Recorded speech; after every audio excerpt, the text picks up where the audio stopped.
Hello guys, ഇന്ന് നമ്മളിവിടെ തയ്യാറാക്കാൻ പോകുന്നത് നാരങ്ങയും ഈത്തപ്പഴവും കൊണ്ടുള്ള അച്ചാറാണ്. അതിന് നമുക്ക് എന്തൊക്കെ വേണമെന്ന് നമുക്ക് നോക്കാം.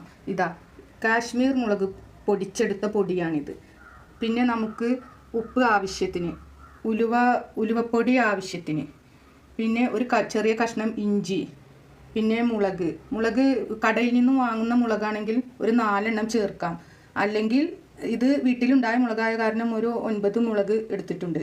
ചീനമുളകായത് കാരണം ചെറുതാണ്. പിന്നെ ആവശ്യത്തിന് വേപ്പില എടുക്കുമ്പോൾ നമ്മൾ ചെറുതായി അരിയുന്നത് കുറച്ചും കൂടി നല്ലതാണ് അച്ചാറിന്.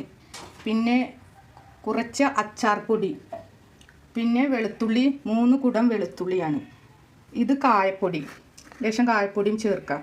പിന്നെ നല്ലെണ്ണയും കടുകെണ്ണയും സമാസമം ചേർക്കാം. അല്ലെങ്കിൽ കുറച്ച് കടുകെണ്ണയും കുറച്ചധികം നല്ലെണ്ണയും അങ്ങനെയും ചേർക്കാം. അത് നമ്മളെ ഇഷ്ടപ്രകാരം ചേർക്കാം. അങ്ങനെയാണ്. അപ്പോൾ നമുക്കിത് തയ്യാറാക്കുന്നത് എങ്ങനെയെന്ന് നോക്കാം. വെളുത്തുള്ളി നമുക്കൊന്ന് ചെറുതായി അരിഞ്ഞെടുക്കേണ്ടതുണ്ട്. ഇതാ വെളുത്തുള്ളി ഞാൻ അരിഞ്ഞെടുത്തു. ഇനി നമുക്കിത് തയ്യാറാക്കുന്നത് എങ്ങനെയെന്ന് നോക്കാം. 1/2 കിലോ ചെറുനാരങ്ങയും 1/4 കിലോ ഈത്തപ്പഴവുമാണ് ഞാൻ ഇതിനായിട്ട് എടുത്തിട്ടുള്ള അളവ്. ഇത് അരിഞ്ഞെടുത്തിട്ട് 4 ടീസ്പൂണ് അച്ചാർ പൊടിയും കൂടി മിക്സ് ചെയ്ത് 6 മണിക്കൂർ വെച്ചതിന് ശേഷമാണ് നമ്മളിത് തയ്യാറാക്കുന്നത്. പിന്നെ ഇവിടെ ഞാൻ ഈ കാണിച്ച സാധനങ്ങൾ കൂടാതെ നമുക്ക് കടുക് പൊട്ടിക്കാൻ 1 ടീസ്പൂൺ കടുകും 1/4 ടീസ്പൂൺ ഉലുവയും കൂടി ആവശ്യമുണ്ട്. അത് ഞാൻ ഇതിൽ കാണിച്ചിട്ടില്ല. അപ്പോൾ നമുക്കിത് തയ്യാറാക്കാം. ഇതാ ഞാൻ ചട്ടി ചൂടാക്കി കടുക് പൊട്ടിച്ച് വേപ്പിൻ്റെ ഇല ഇട്ട് ഉലുവ ഇട്ടു, ഈത്തപ്പഴം ഇട്ടു.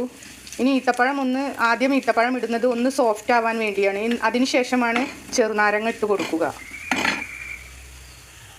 ഇനി നമുക്കിതിൽ ചെറുനാരങ്ങ ചേർക്കാം.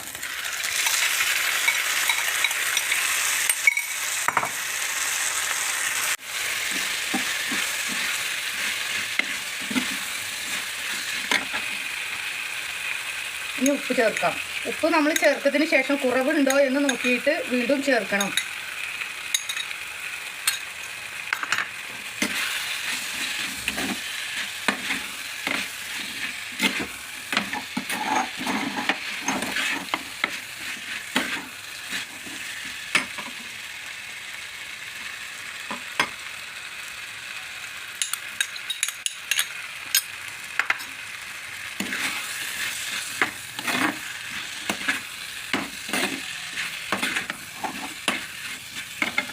ഇനി വെളുത്തുള്ളി,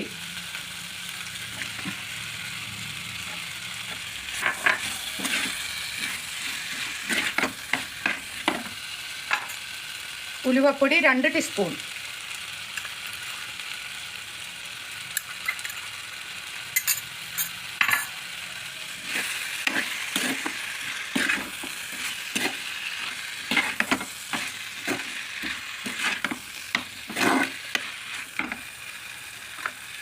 ഇനി കാശ്മീർ മുളക് പൊടിച്ചത്,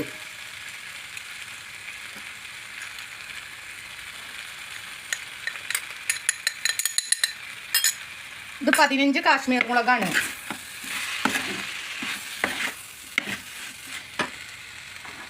ഇനി 2 ടീസ്പൂൺ അച്ചാർ പൊടിയും കൂടെ ചേർക്കുന്നു.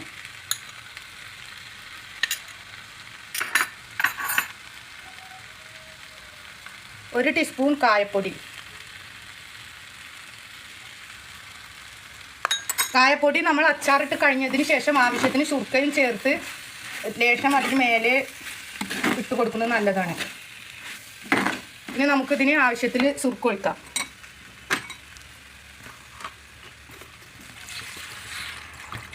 ഇത് 3/4 കുപ്പി സുർക്കയുണ്ട്.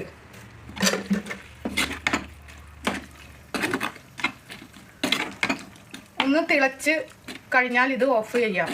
എന്നിട്ട് ചൂടാറിയതിന് ശേഷം കുപ്പിയിലാക്കി വെക്കുന്ന സമയത്ത് നമ്മൾ കുറച്ച് കടുകെണ്ണ ചൂടാക്കിയതിന് ശേഷം മേലെ ഒഴിച്ചു കൊടുക്കാം.